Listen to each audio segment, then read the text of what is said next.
अस्सलामुअलैकुम everyone, welcome back to my YouTube channel. उम्मीद करती हूँ कि आप लोग सब खैरियत से होंगे।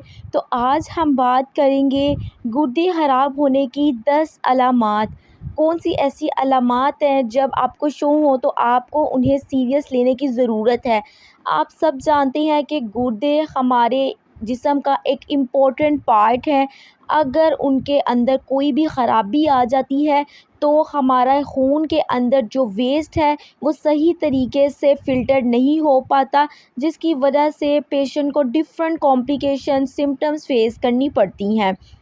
ये गुर्दे जो होते हैं हमारे पास फ़िल्टर का काम कर रहे हैं। अगर फ़िल्टर नहीं होगा हमारा ब्लड तो हमें क्या क्या साइंस शो हो सकते हैं। सबसे पहले तो एडीमा होगा, अज़ाफ़ी फ्लूइड जो है वो पाँव और आँखों के नीचे जो है वो एक्यूमुलेट होना स्टार्ट हो जाएगा। जब ऐसे पेशेंट के आप पाँव पे हाथ लगाएंगे तो पिटिंग एडीमा होगा। इतना ज़्यादा फ्लूइड होगा कि एक गरा टाइप बन जाएगा और वो थोड़ी देर के बाद जो है वो लेयर ऊपर आएगी।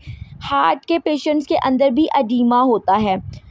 जब फ़िल्ट्रेशन सही से नहीं होगी, गुर्दे जो हैं प्रोटीन को भी ब्लड से निकालते जाएंगे, जिसकी वजह से क्या होगा, जो प्रोटीन है ब्लड के अंदर वो कम हो जाएगी और बॉडी के अंदर सोडियम का लेवल बढ़ जाएगा।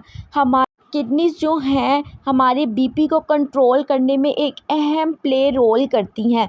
अगर गुर्दे ख़राब हो रहे हैं तो ऐसे पेशेंट्स का बीपी भी हाई होता है, बिकॉज़ सोडियम जो है वो बॉडी से नहीं निकल रहा होता है। चेंज ऑफ टेस्ट, माउथ का जो टेस्ट है वो चेंज हो जाता है। ऐसे पेशेंट्स को अपने मुंह का जायका कड़वा लगता है, बिकॉज़ बॉडी के अंदर जो जहरीला मवाद है, वेस्ट वगैरह है, वो ब्लड से नहीं निकल रहा, जिसकी वजह से पेशेंट को मेटालिक टेस्ट फील होता है। ऐसे लगता है कि केमिकल की स्मेल आ रही है मुंह से।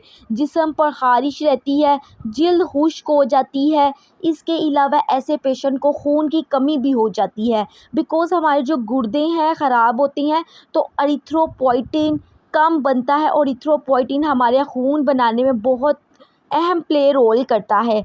इसके अलावा पेशेंट जो है हर टाइम थकावट फ़ील करता है, बिकॉज़ टॉक्सिन जो है वो बॉडी के अंदर जमा हो रही होती हैं, जो कि थकावट की वजह बनते हैं।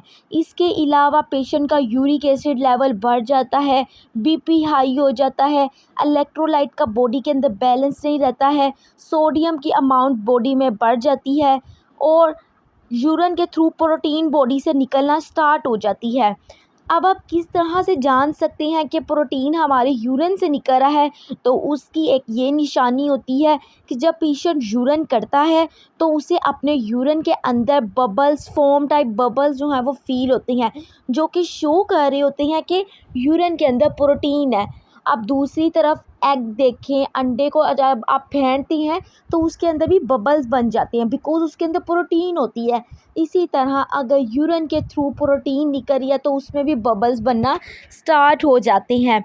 यूरिन जो है वो एसिडिक हो जाता है, तेज़ाबियत हो जाती है, क्योंकि अमोनिया का बैलेंस नहीं रहता है, शुगर लेवल बढ़ जाता है।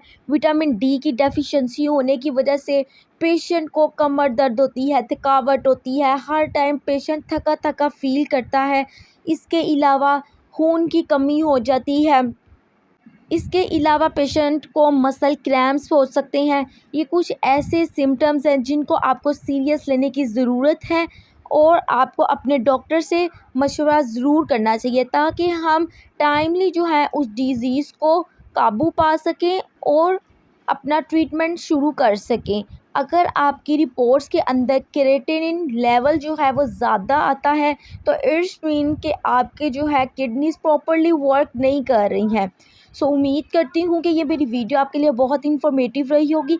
If you guys like this video so don't forget to subscribe my YouTube channel और बेल आइकन का बटन ज़रूर प्रेस कर लीजिएगा, ताकि मेरी आने वाली तमाम वीडियोज़ के नोटिफिकेशन आपको मिलते रहें। मिलते हैं आपसे नेक्स्ट वीडियो में, तब तक अपना बहुत ख्याल रखें, दुआओं में याद रखें। अल्लाह हाफ़िज़।